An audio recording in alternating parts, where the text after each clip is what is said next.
This is Festival Past Stories, a podcast series is told by the people who create and make festivals come to life. You will go behind the stage, kitchen, or studio door to hear the stories of passion and inspiration that started some of the world's most beloved festivals.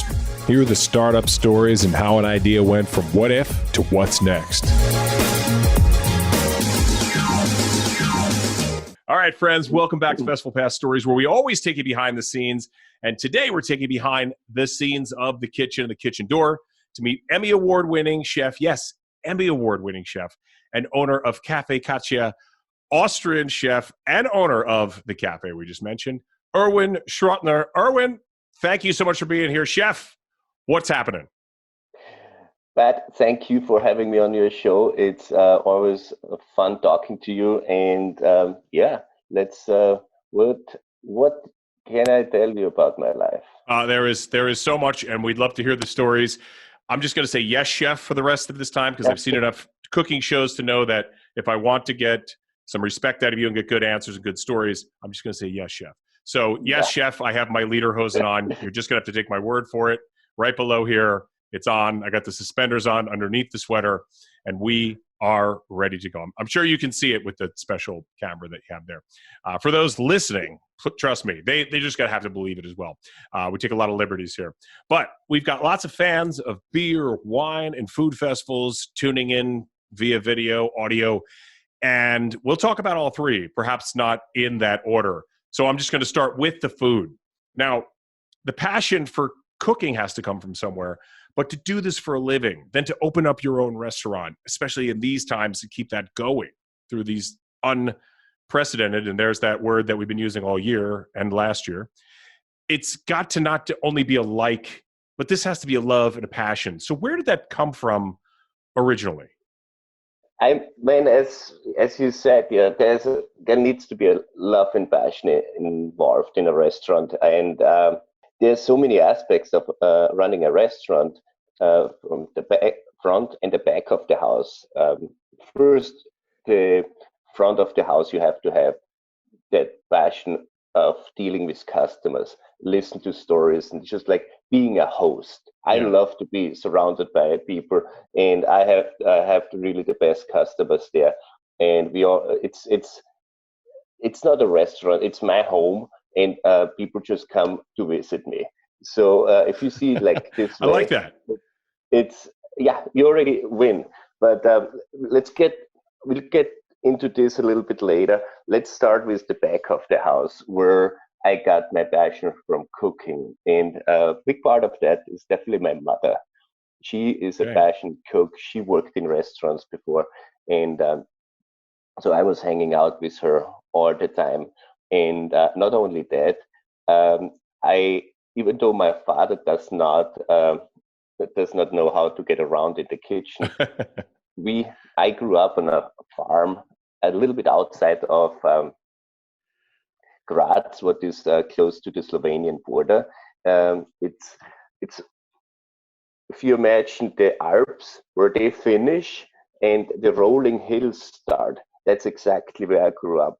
We have a lot of wine countries around there, and we had our own livestock and fruit and vegetables, and that's where I was born and raised. And of course, we provided ourselves with the food from the land. Yeah. There should be some music to that. The Alps end and the rolling hills into the wine lands. And if I had a flute or something, we could. I'm not so talented at that. I did not pick up a special musical talent during the lockdown. But so you had all this on your land, livestock, vegetables. Yeah, absolutely. We had everything there, everything you can imagine, basically. We had the cows for the milk. We had the chicken, the hen for the eggs. We had pigs for meat, the chicken also for the meat. We had even a trout pond. And what a lot of people don't think about it is we had a lot of fruits and vegetables. The fruits, we had peaches, elderberries, and red and black currants. So, but what you need to know is when you have those fruits, they need to to be pollinated. So you can't really Okay. put fruits there, nothing will happen. So my grandfather had to have bees. So he was a Ah. beekeeper on top of it. So we had our own honey. And so right now, people who have all those fruits here, they're hiring beekeepers to travel around to pollinate those fruits. So Yes. we had to have all those things on there. So yeah, I can get into for hours what my duties were on the farm, but the most important thing is for my cooking career is that we started with producing our own meat at home. So when we Okay. start slaughtering a pig, and also I want to say what now is so in the organic farming also, this was done hundreds years ago already because there was no um, No mass mass production, production. no Exactly, slaughter factories or any of these exactly. things. And There was all of it was organic farming. We just got away from it, yeah. and now we're going back to it. And so, yeah, the animals they had their free will if they want to be in the stable, if they want to go outside. So it was a very fun life for them. And when it was time for the animal, for the pig, to provide the meat now, my grandfather went into the stable before it gets slaughtered and said his prayer and thank you to the animal. And then we Amazing. brought it out and we made it as humane as possible, to not to get the animal scared. It's like up to the last second had a beautiful life. Wow. And from there, we just collected everything, nothing went to waste. As a little boy, I remember I had to catch the blood from the animal right there, and the Wow. blood coagulates right away. I had to go to the fountain, put it in cold water, and stir it so it doesn't coagulate, it doesn't get thick and clump up. Because you And would even use the the blood blood for was something, cold, right? You would use the blood for absolutely. puddings. Yeah, then when the blood was cold, I had to bring it in the kitchen. My mother prepared it, put it on a sheet tray with garlic in it, with onions, with spices, a little bit egg, a little bit cream. She poured it on a sheet tray, popped it in the oven, and it just fluffed up like a pudding. And when we were done at night, when it was supper, we just had a big sheet tray on the dining room table with some rye bread. We put a slice on top of there, and we just ate that blood pudding. It's like pure blood what we eat, but it was so good. Amazing. So you had Yeah, that respect for the animals from that absolutely. early age. And I've seen some of your videos on Erwin Cooks, which we'll talk about Erwin Cooks in a little while later, and we'll see that shiny statue. But uh, you now still only do business with certain butchers where the respect is there and nothing goes to waste. You're like, what are you doing with that fat? I'll take that fat. I'll use that in some goulash or Absolutely. something. Absolutely. It has to be. And the quality is also better. It's just like it doesn't matter. When just like very simple. If you go, we had also our own potatoes, for example. We put the Okay. little tiny potato in the ground. We put the dirt on top in the spring, and then in the fall we harvest. It's a nice, slow-grown potato, and it's gets nice and sweet and juicy. It's just a creamy potato, beautiful. If you put a lot of fertilizer in there and make it grow super fast, all it does is accumulate a lot of water, and it's just a watery potato. It's the mashed potato doesn't come out good, the gnocchi doesn't come out good. So you want to have those really good quality organic potatoes, and that's Okay. how I grew up. And it's for me sometimes it's really hard to find that same product again here in America. What I grew up on a farm, so I was like, I want to have the best product. And yeah, and it's that's basically what I took from my childhood into the restaurant life. Incredible. So speaking of getting into the So restaurant and life, you went from, we're going to fast forward many years. You went from Austria to the US, and I believe you started in DC in fine dining, and Then you had an opportunity to come to New York. Now, how did that come about? Was that something that you jumped on? No, no, no. Actually, I did. We talked about a little bit before you went to high school, and you had. I think you had a fun time, or maybe you didn't. But when I I did. was there, yeah, when I didn't go to high school. We in Austria was with 15 you're done with your school time, and then you can decide if you will keep on Oh, going or you wow. do an apprenticeship.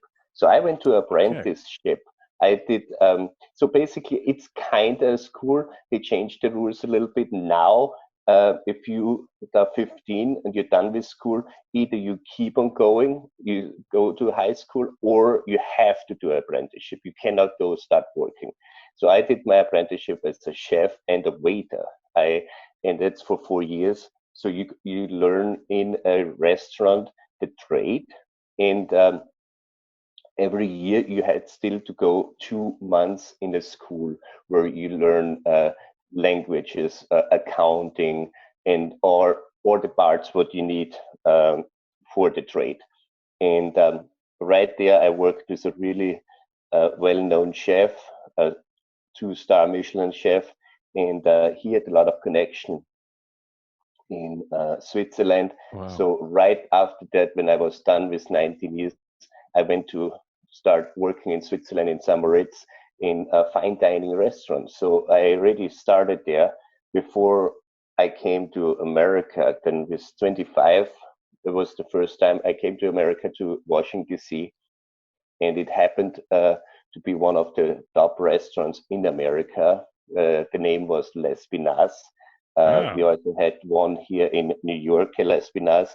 I'm sure a lot of your listeners remember that it was in the St. Regis Hotel, yeah. and Les Pinos. yeah, exactly. And it was amazing, and yeah, I have a lot of stories with that. Also, um, one good customers we had who came a few times was Bill Clinton. I've heard of him. Yeah, he was right there. He lived in that big White House there, Yeah. not Yeah. too far away Not from many the. neighbors. Not he had a lot of land. Lot of land. He could have done Uh, some farming on yeah, that land. He had so much land. yeah, oh, yeah. He could have done organic stuff. Hillary, we're gonna put some I should. potatoes with some organic potatoes. See, We're gonna make them great. where were you when I needed you Yeah. back then? I wasn't. That's a good He did idea. not hire me to advise him at the time. So yeah, it was a lot of fun when he came. We always had the Secret Service around in the kitchen. We had a dog, German Shepherd, right next to me. He was always standing. The Secret Service guy was always standing next to me. I mean, I just came from Austria and sitting there. And I'm naturally always a fun guy, and I love to to make people laugh. Hmm. And you know how many times I tried to make that Secret Service guy laugh? I think I was pretty close to be arrested.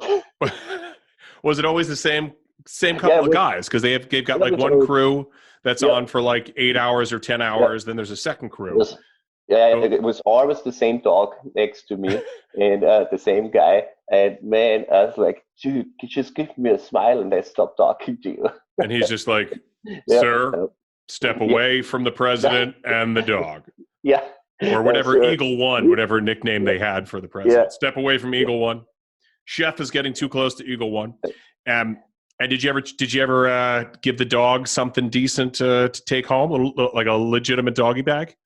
no, I have to say those dogs. I mean, I'm working with meat in the kitchen, and he's right next to me, and he did not even look at the meat. He. I don't know if he was cold at the Secret Service guy or that dog. It was amazing. Special breed, quite Yeah, literally. yeah. German Shepherd. Yeah. So no, it was good time. So we're yes, I came from Europe straight to DC, Yeah. Les Pinas, and I yeah, before that I was working in Saint Moritz, in then in Lausanne. So some words is heavy influence with Italians. So I had to learn Italian, and then I went to the French part in Lausanne. I had to learn French, and very quick Wow. to survive there. And then I came to America. Yeah, that's one thing I have noticed. I've been to France a few times, and even if you can speak 10 words of French, they just have so much more respect for you. And instead of being like, "Excuse me, I'd like to order one coffee, please." If you're like, "S'il vous plaît," "Café s'il vous plaît," or something like that, they're like, "Yes," yeah, like just any kind of effort. If you speak English or German, they will not respect you. You better off dumpling a few words in French, and you're the best friend. Yeah. I noticed that quickly. Yeah. And then I came to America, and I had to learn English now. I'm still learning. I'm still in the process of getting my English together, because I really want to get away from the Arnold Schwarzenegger slang. I don't want to I don't want to sound like him, but I'll get there. Well, he became governor of California sounding like that. So yeah, the sky is the limit. Yeah, it did help with dating. Let me tell you that. Yeah, you're like, I used to work out with him. I showed him how to bench press. Yeah, exactly. At home, I lift weights. I lift things up and put them down. Yeah, cans of tomato sauce, whatever. Yeah. Exactly. But Arnold would be. You grew up watching him as you were a child when he was Mr. Olympia. Oh, yeah. I mean, matter of fact, he was born in Graz, and I'm outside of Graz, 20 minutes away. I mean, if I would have been a little bit older, we probably would have played in the same kindergarten. So is there like an Austrian leaders society in the U.S. where everybody does a Zoom call with Arnold every couple of months, or is that just all rumor? I'm pretty sure. He does have a few Austrians there. He's connected, but they're back in Austria still. But he's very, very popular. But we do have Austrian connection here in America, especially in New York. And every first Monday of the month, we have an Austrian gathering at Cafe Katja, and it can get really wild. Austrian music. We put the table aside. We dance a little bit. It's a fun evening. Unfortunately, with the pandemic, we haven't done it for a year. Yeah. The last one was last year in February. But they still keep the tradition up, and they do every Monday a Zoom meeting. Yeah. Well, that's good. Sure how many people dance. So it's good to see some traditions continuing. And that's Absolutely. One of your many New York stories. But from DC, you ended up in New York. What was that opportunity about? And was that something that you just jumped at? No, actually, my life, I never really push for things a lot. I grew up European way, and for me, it was always I have to do my duties first to move on to the next step. I'm like here right now, people go to culinary school with 21, 22 years old, and after they are done with the culinary schools for 6 months, they come out, I want to be executive chef. I was taught you have to do your apprentice, and then you have to be the lowest in the kitchen, the commis de cuisine, for many years, and then the chef de partie, and then you work your way up to a sous chef, and when you're 30, 35, you're going to be a sous chef. And that's how it was the traditional way back in the old days. Then you might have a shot becoming, with 40, 45, an executive chef. And I had to learn very quickly in America that this system is different, and the need of chefs was from Europe was high in demand when I came in 1999, 2000. And what I really wanted to do around that time was getting some experience in Asia. Unfortunately, the Asian market crashed, and there was not a lot of opportunities for chefs to go Okay. there. Yeah. And so I was like, you know what? I'll do America. It's I got an opportunity. I got a visa. It's usually very hard to get a visa. Let me do 18 months here. After my 18 months, I'm gonna go to Asia. As soon as I wanted to leave, they gave me a hard time. They doubled my salary if I could stay. That's not giving you a hard time. It's not a hard time. Here, we're going to double your salary. How dare you? Yeah, exactly. I was like, I really want to go. I was like, I committed another 18 months, and then I had more hard time. I found a lovely young lady, and she wouldn't let me go. It's usually the answer to a woman made me do it, or love made me do it. Exactly. And then I realized America is not bad. It's a really good country for opportunities. And yes, I've heard of this. This is true. And it is again. that you cannot.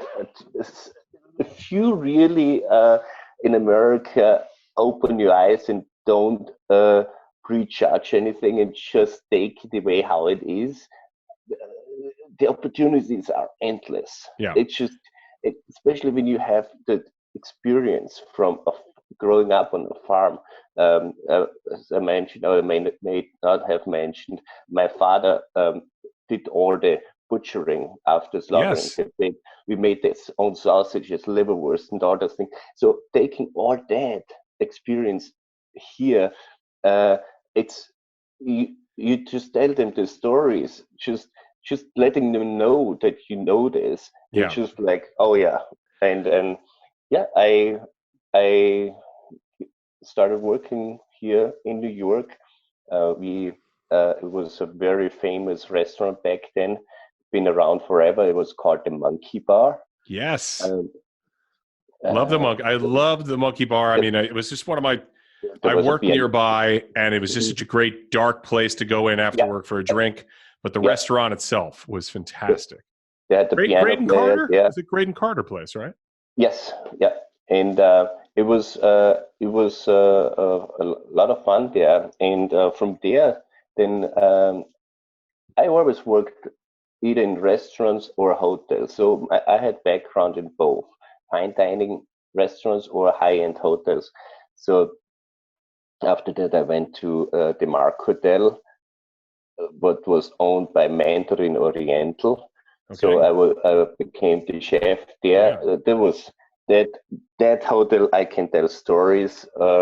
It was from the people I saw there. It was amazing. Yeah. From the this Dalai is the Mark Lama, on the Upper East Side. The Mark on the Upper East Side. Yeah, the Mark Hotel. Yeah, on 77 in Madison. Yeah, I remember that became a hotspot after Hurricane Sandy. All the people downtown who lost power moved uptown, and the Mark became like the Mark for hotspot. It was they were sold out.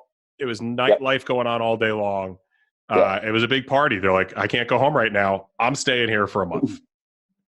Exactly. I was hanging out a lot with Emerald Agassi there. You walk the stories that you two could tell. We should have you both on. Bam. Yeah.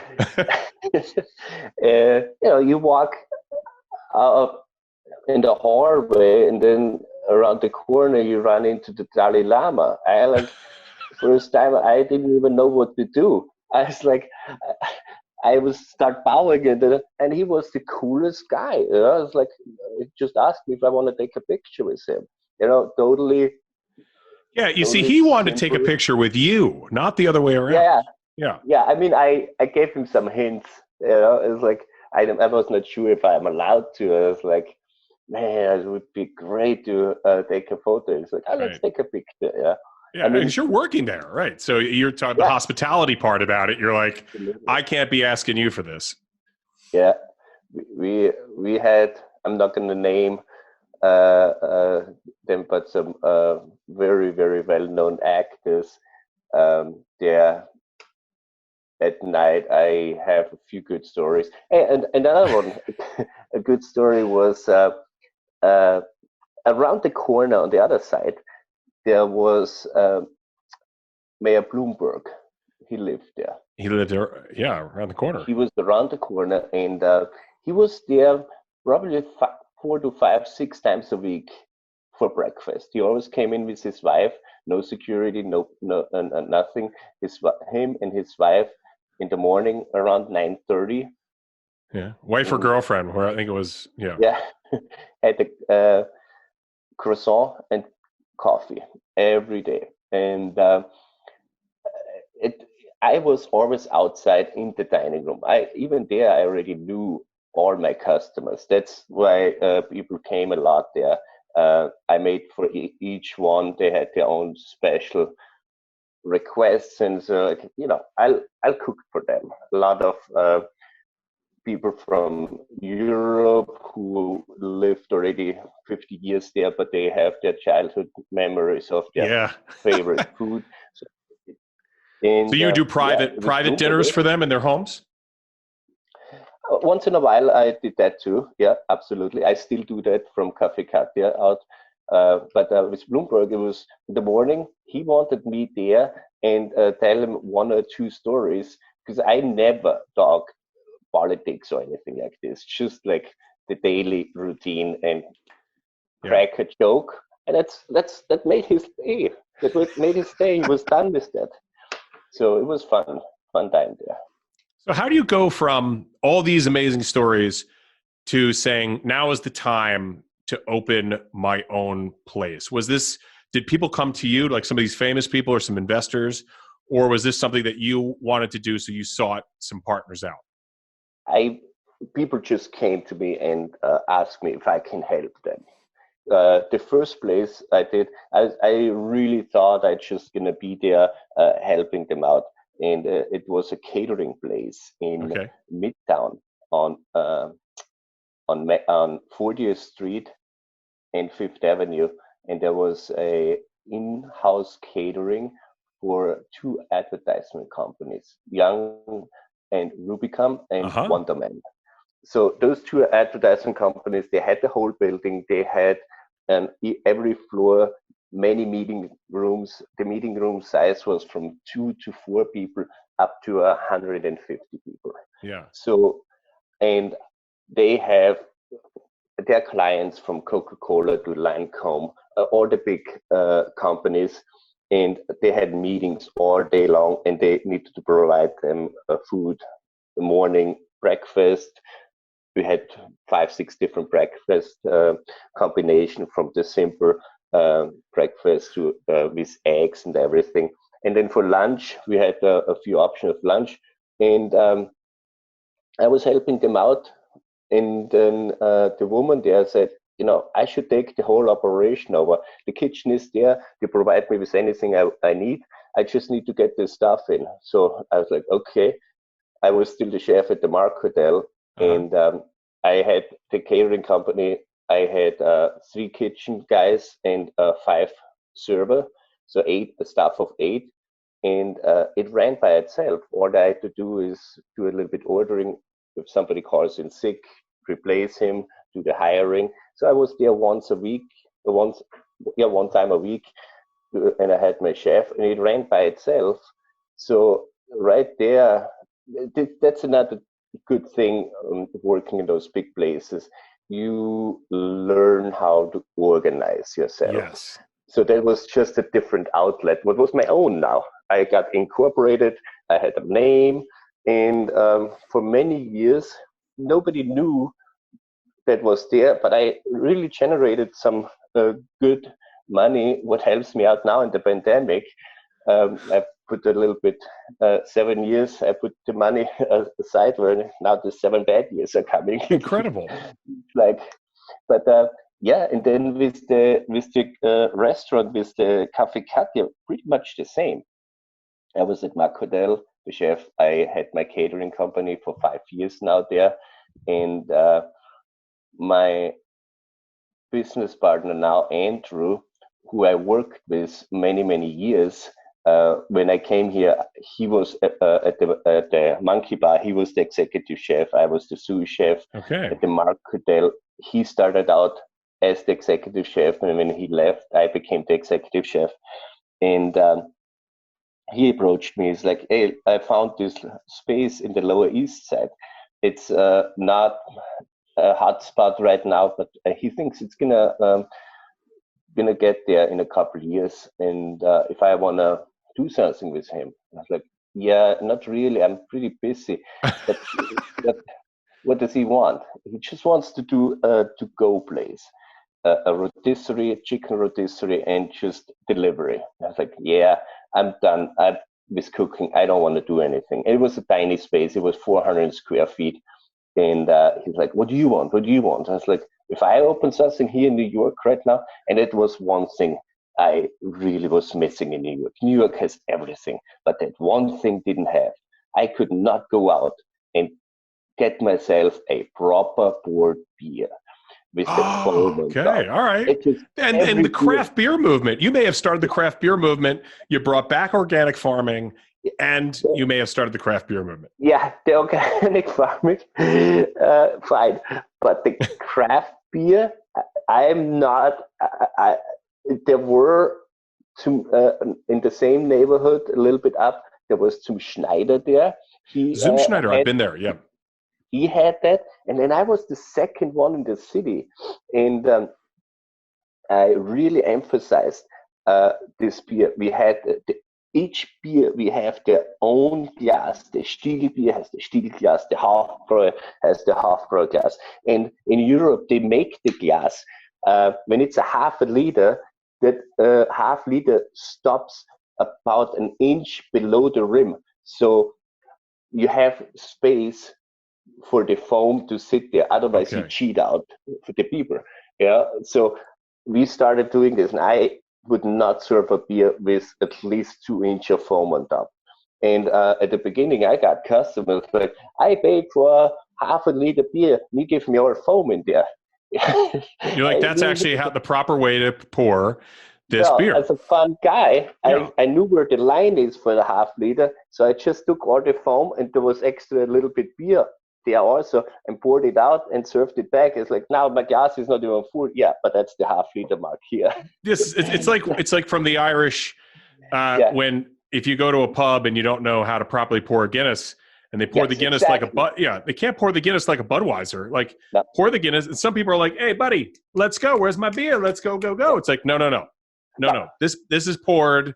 There's a proper way to do this. We fill it 3/4 of the way. We let it rest and settle. And then we finish it. And that has that creamy, the signature of Guinness is the creamy head. Exactly. And we have the same thing. And you can't pour it in one shot. You need to pour it slow and then top off. So the foam has time to settle and get really stiff. And in Germany, they do competition, beer pouring competition. They have a 7-minute time to make the perfect beer. They wash their glass first, so there's no residue of soap or anything. Yeah. I mean, and then they measure how long it sits there with the foam holding up, and they measure how many centimeters above the rim, below the rim. You know, it's a whole it's a fun way, and it's a process. We had a lot of stories there. Yeah. Now, where did you find these? Yeah. Stories. But where did you find these beers? Did you know them from Germany, or let's bring our beer festival fans in here? So New York has some great beer festivals, but there's beer festivals all over the world. Yeah. Did you go to any of these and say, "This is the beer, we're bringing this back to the restaurant," or did you already know exactly which ones you wanted to bring in? I first had to look what's in New York market available.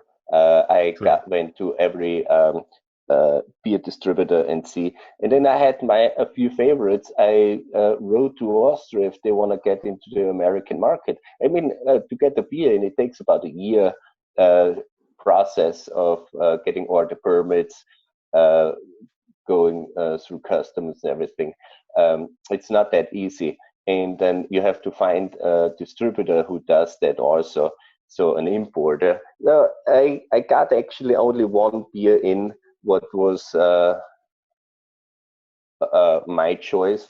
Okay. And but otherwise, there were already quite a few German, not so many Austrian beers, but German beers available here. And of course, we opened in 2007. In 2008, we got a write-up in the New York Times. One of the best restaurants under there was the section under $25, and we got a half a page, and right there we had every single wine and beer distributor of New York showing up. So it was easy to Yeah. All of a sudden, you couldn't shake. You could get any beer you wanted at that point. Absolutely. You know what? Thank you for bringing me these beers to taste. But here's the two that I would buy from you exclusively, but you have to import them. And did that? So then you had a little bit of leverage. There is a little bit leverage, but it's such a huge process, and I wouldn't be able to do that with the beer, to sell that many kegs just from one company. It is a little bit easier with the wine market. With the wine market, because everything goes fast. Every year they're bringing out a new vintage, so they have to do this process every year. So there I can say, listen, I like this Grüne Veltliner. Really good. I would like to have that as a sec. That's a champenoise, and I want to have my own bottle and my own label. So if I let them know that advance, the next year I can, buy 1,000 bottles with the exact wine I want to have in there, and with the Cafe Katja label. So I was going to say that it sounds like this wasn't like your dream was to open up Cafe Katja in the Lower East Side. Things fell into place, and all of a sudden you were a restaurant owner. You're back of the house and front of the house. That's right. I was still at the Marketel, the chef, so all I needed to see where the talent is, get one or two of my good chefs, place them in there. And listen, I never did anything behind anybody's back. Before I opened anything, I went to HR, to the general manager. I would like to do this. Are you guys okay with it? This is just my side job. I'm still committed 100%, and I always got the green light. So, so I had a lot of freedom, and so I just placed my best chefs there, trained them in Austrian cooking. Actually, even when I was at the Marketel, we did a lot of Austrian dishes there, Austrian influence. That a lot of Jewish people are living there, and Jewish food and Austrian food is not a lot of difference. They actually, the Jewish people brought a lot of those recipes here. Like when I make a palatschinken, what is a crepe? The Jewish cuisine, they have the blintzes. Yes. So it's very similar things. So my cooking reminded them a lot of their upbringing. So that's why I did a lot of Austrian cooking there, and my chefs already knew a lot of that. So I just have to place them in there, tweak it a little bit, and I have had an Austrian restaurant there. And I love your menu now, and there is something on your menu I have to ask you about, because I had some experiences with Jägermeister, and you've got something called Jäger Schnitzel. Now, do people eat that and black out, or does it have nothing to do with Jägermeister? Am I completely off on that? You definitely can incorporate the Jägermeister. It's a very heavy dish with a cream sauce, and to settle your stomach after that, you can have a few shots of Jägermeister. or just to fall into a food and drink coma. Exactly. The Jäger Schnitzel is a very, in Austria we have schnitzel variation, the way how in America they have burger variation. There's so many different burgers out there. We have the Schnitzel, we have the Holstein Schnitzel, the traditional Wiener Schnitzel, and the Jäger Schnitzel is one of it. The Jäger translated is a hunter. So the hunter goes out in the woods and does his job there. So we take all the items what you can get from the woods and put it on a dish. So there are mushrooms on what you find out there. Yeah. There's bacon. Like, I'm not gonna find bacon. Yes, the wild boar in the Right. woods. Okay. That's where you get the bacon from. All right. So right there. So it's a bacon, onion, mushroom cream sauce. What you have on a sautéed pork cutlet, and you put that sauce on top. It's very straightforward, easy to make. And then you put some spätzle, what are little tiny pasta drops on the side. Yeah. And those spätzle soak up all the juiciness from this sauce. It's a great dish. I should have eaten. I knew I should have eaten before we did this, because now I'm going to try and wrap this up so I can go have some spätzle. But you said you can make all sorts of different schnitzel. I want to show respect to the schnitzel, but the Super Bowl is upon us. Can we make a buffalo chicken schnitzel, or is that completely against the rules? Wow. I have to say, you have one hell of a creative mind.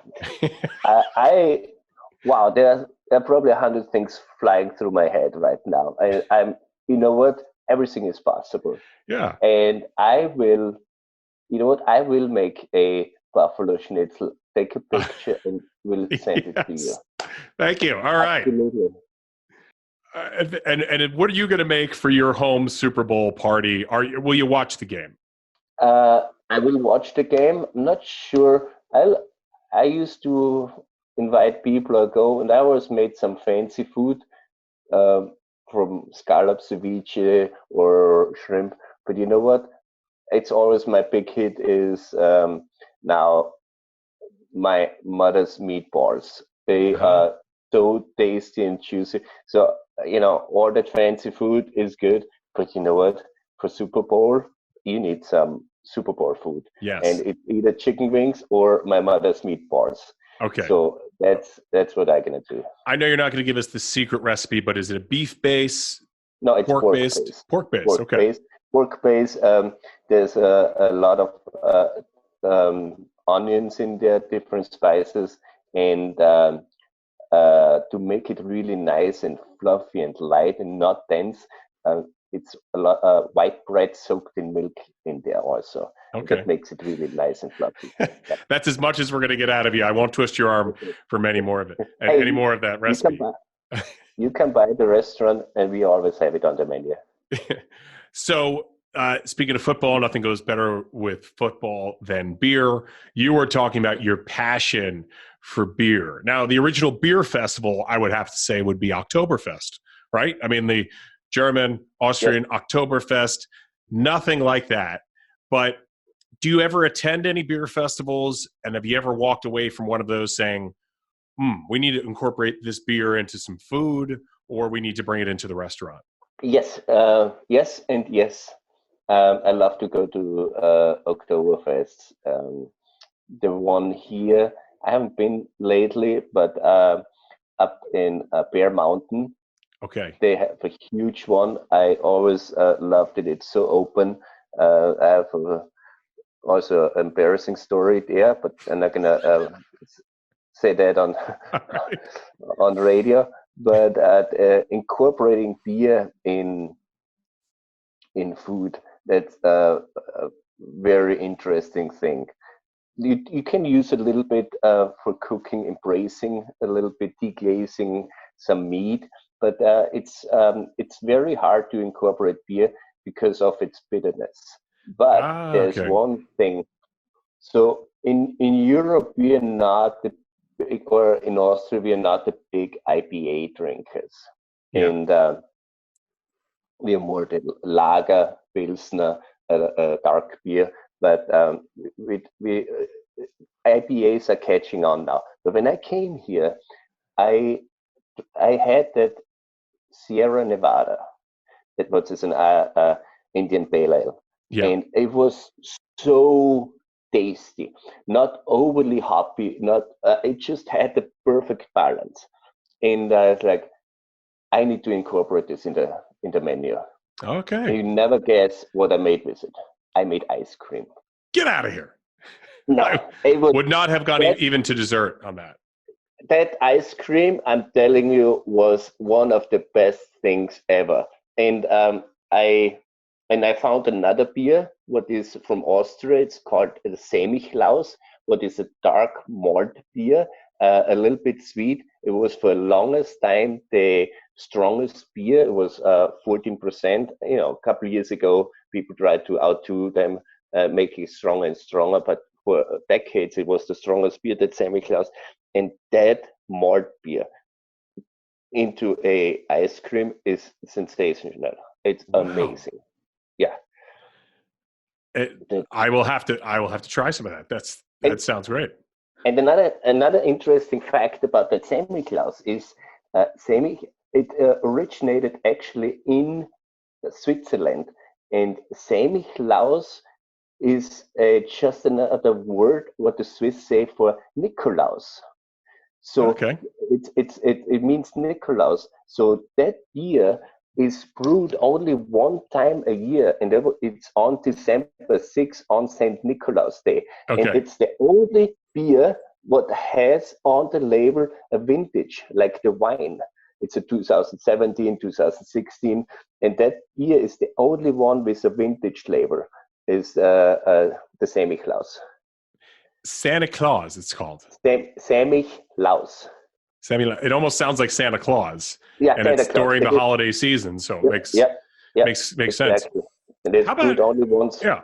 That's amazing. And then how about food and food festivals? Do you attend food festivals now? Is it just straight business? Like you're going there and there might be a flavor or a style or something like maybe the creativity is a little stifled and you go to a food festival and you see something and you're like, we need to incorporate this spice, this flavor. Or can you actually attend these things and have some fun? Yeah,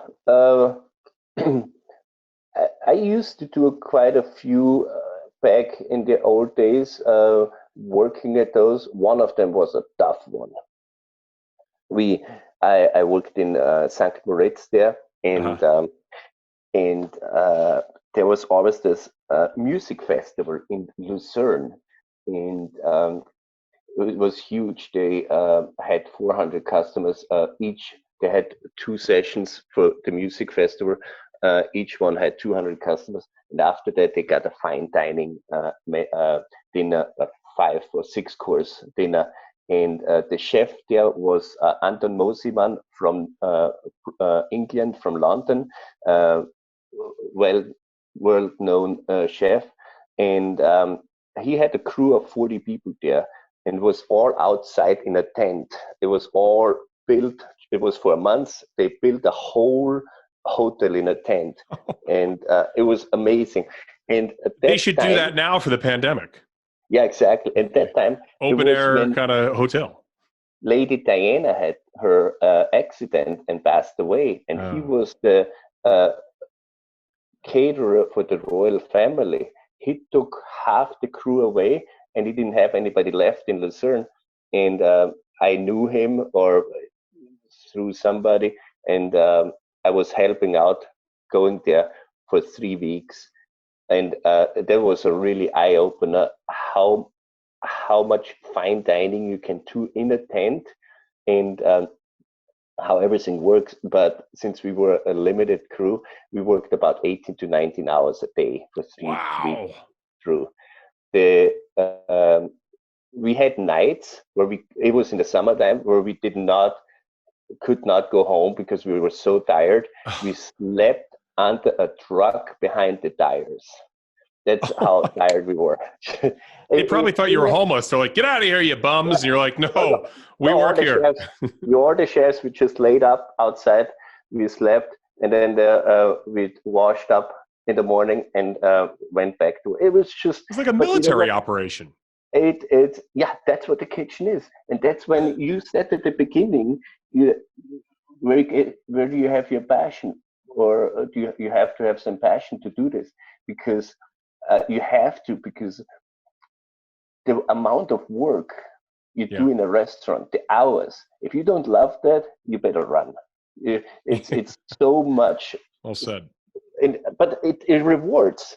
It rewards when you do something good and that customer comes up to you. It's like, that schnitzel was the best ever, or this is, you get instant rewards there. And that's what a lot of other businesses, you go to work and you go home after 8 hours and you have your paycheck. No, we do 15, 16 hours, but we constantly get that positive feedback. Yeah. So it's a good business. Yeah, it's true. You could be an accountant and no one's going to be like, thank you so much for, No. but you're a chef and they're like, someone's leaving the restaurant. They're like, any chance I can meet the chef? It becomes rock star kind of stuff. It's like, can I get backstage? Yeah. Yeah, exactly. It's a fun business. Yeah. And speaking of being a rock star, how did Erwin, let's talk about the show. Erwin Cooks. Now, you said it wasn't the dream to have your own restaurant, but it happened. Yeah. Did Erwin Cooks happen the same way? Did somebody come up to you and say, you've got a great personality, we want to put you on TV? Same way, same exact way. I get a phone call from Heinz Stasier, and he was like, I'm here in Austria. I was born in Austria, but grew up in America. I'm in the film industry. I'm here in Austria looking at a few cooking shows, and there's really nothing on what interests me. I would like to produce a cooking show, and I would like to interview you if you're interested. I was like, wait a second, camera and me, it doesn't work. But, you can come by. So for his first interview, he brought a cameraman with him, and he's like, he put the camera in front of me. It's like, listen, this is just an interview. I'm not going to use it anywhere. I just want to look at home, because talking to you, you might be very interesting and good looking and everything, but on the camera, it just doesn't work. Or vice versa. Where like, you're so not interested, but on the camera, wow, that really looks good. That first interview, I'm telling you, I was sweating bullets. I just can't have a camera in front of you. It's just, I had to get used. That was then. That's how it started. And then he mapped out, he's like, ask what I would like to cook. So it's not only a cooking show, it's a lifestyle program. Yeah. So we also go to different regions in Austria or here, and connect those two countries. Not only Austria, we're going to do Central Europe, Northern Italy, Hungary, Czechoslovakia, so the whole Alpine region there, basically. And then find dishes in that region, and then find them again here in America and have similarities. For example, we did one episode with wine. We go to Austria, have some Riesling there. Yeah. And I was like, does the Riesling exist here in America? So we come back and we go to the Finger Lakes. Amazing stories, amazing wines. I'm more into the Finger Lakes wine now than Austrian. It's a really amazing wine region. But similarities with that, you were talking earlier about the peaches and apples and things that are grown in Austria, and then also the wines that grow there in the same ground. You've got the same seedlings, you've got the same sort of, the flavors that get into the dirt from those other plants, if you will, produce. That you're producing wine that's going to have some of those same flavors. So you can see how Austria and upstate New York, because they're, you got some similar products going on. Absolutely, and the stories. See, the wineries, they're not that old in the Finger Lakes.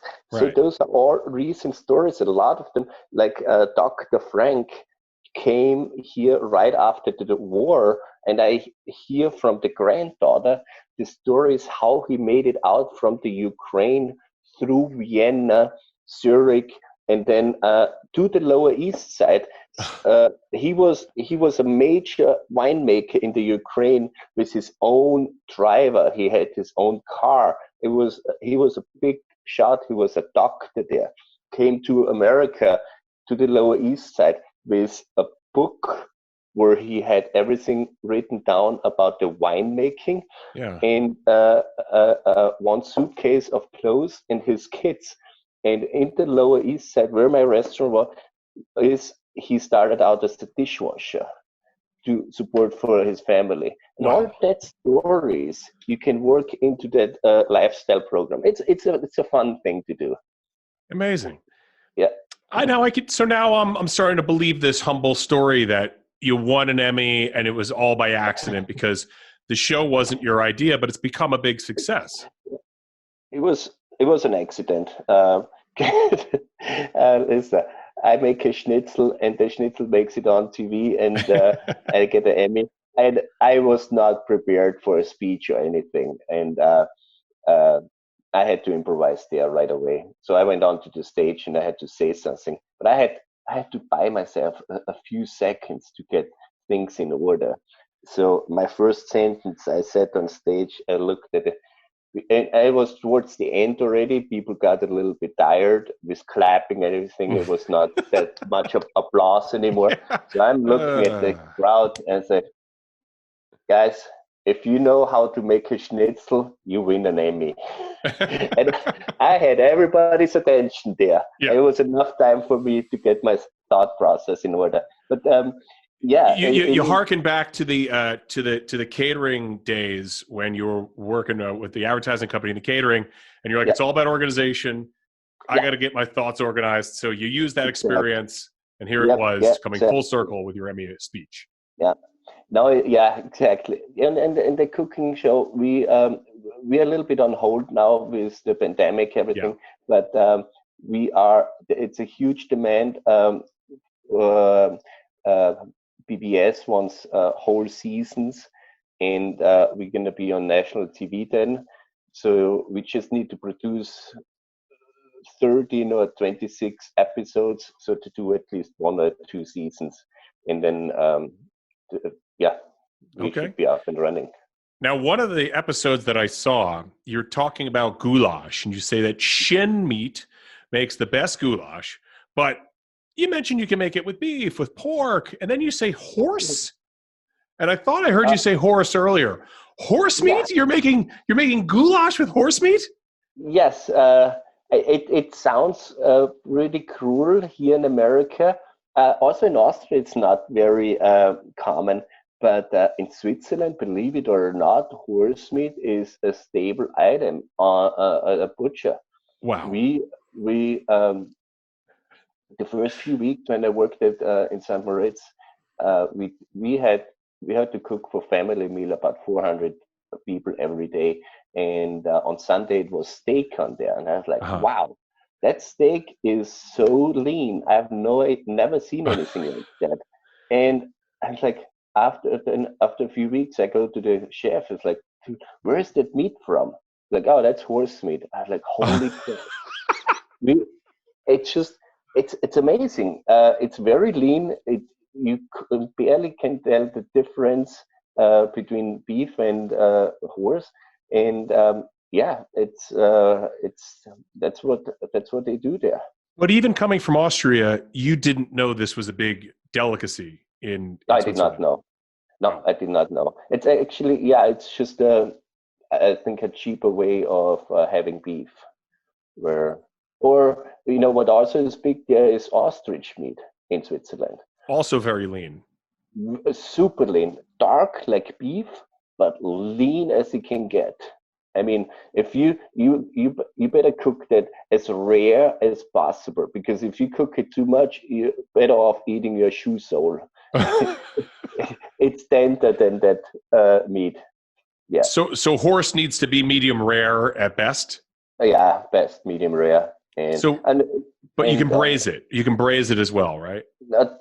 It's not that you grind it and add some other fat, but everything braised like lean meat, it comes out very, very dry. I would stay away from it. Okay, so fattier the meat, better the braising. That's why I said the shin meat. You know, the cow is standing on the legs 24/7. Yeah. So that's a tough muscle. Yeah. And it has a lot of cartilage in there. So those big veins there. And it's very tough. And after you braise it for 3-4 hours, it turns into a gelatin. And so that's why you have such juicy meat there. Wow. And to hear more about horse meats, but more about dishes that you want to make, you can go to erwincooks.com, and you're also at Instagram at erwincooks. So speaking of the restaurant and everything, I know we're running out of time here. So I wanted to tell people how they can support your restaurant, and also how are your employees doing through this incredibly, and I'll say it again, unprecedented time, for lack of a better word. We're doing good. We managed to stay open throughout the time and make sure they all got a paycheck. And we just last week we closed for a week. It was just too brutal cold out there. There was no sense to open. And at the same time, I came down with COVID. You did? You came down with COVID? Oh. Yeah, unfortunately. But well, you sound good. I had no symptoms. I lost my taste and smell for about 4 to 5 days. Not good for a chef. This is the worst thing for a chef to get. But I stayed home, and good news now with my employees. Yesterday, half of my employees got their first vaccine shot already. Oh, that's great. That is great to hear. Half is getting next week. And in a couple of weeks, the whole restaurants, all my employees going to be vaccinated, and I don't need to get vaccinated. I have my natural antibodies. Yeah, you got them now. So, but shouldn't Austrian food, you have this beautiful outside setup now, shouldn't Austrian food naturally be enjoyed outside near the snow with a big cold beer? I mean, it almost feels natural. Absolutely. It's a theme party every time you go down to Cafe Katja. Oh, yesterday we opened the first time. It was pretty cold. It was 34 degrees. We were packed. A nice Glühwein, malted wine, spiked cider, and the goulash. I can't go wrong with that in the cold. So, guys, check them out on the Lower East Side at cafekatja.com. Now, I usually ask people during my COVID Confidential segment what they've been doing during the pandemic, but you've been incredibly busy keeping the restaurant afloat. So, can people buy gift certificates? What can they do? Can they? Absolutely. Gift certificates right on my e-gift certificate, or you send me an email through our website. I can give you a hard copy of a gift certificate. Absolutely. Or just come by and say hello. Yeah. Come by, say hello, and buy this man a beer. He will drink it with you. Yes, exactly. Yes. And don't complain about the head. It's the right way to do it. Oh, or some schnapps. The schnapps be nice in the snow. Oh, yeah, absolutely. Fantastic. Well, look, he'll be cooking up something great next time on Erwin Cooks, but every day down at Cafe Katja. And we will cook up some more great stories and guests for you next time on Festival Pass Stories. Chef Erwin, thank you very much for joining us here today. Thank you for having me. Thank you. You got it. Take care. This is Festival Pass Stories, a podcast series is told by the people who create and make festivals come to life. You will go behind the stage, kitchen, or studio door to hear the stories of passion and inspiration that started some of the world's most beloved festivals. Hear the startup stories and how an idea went from what if to what's next.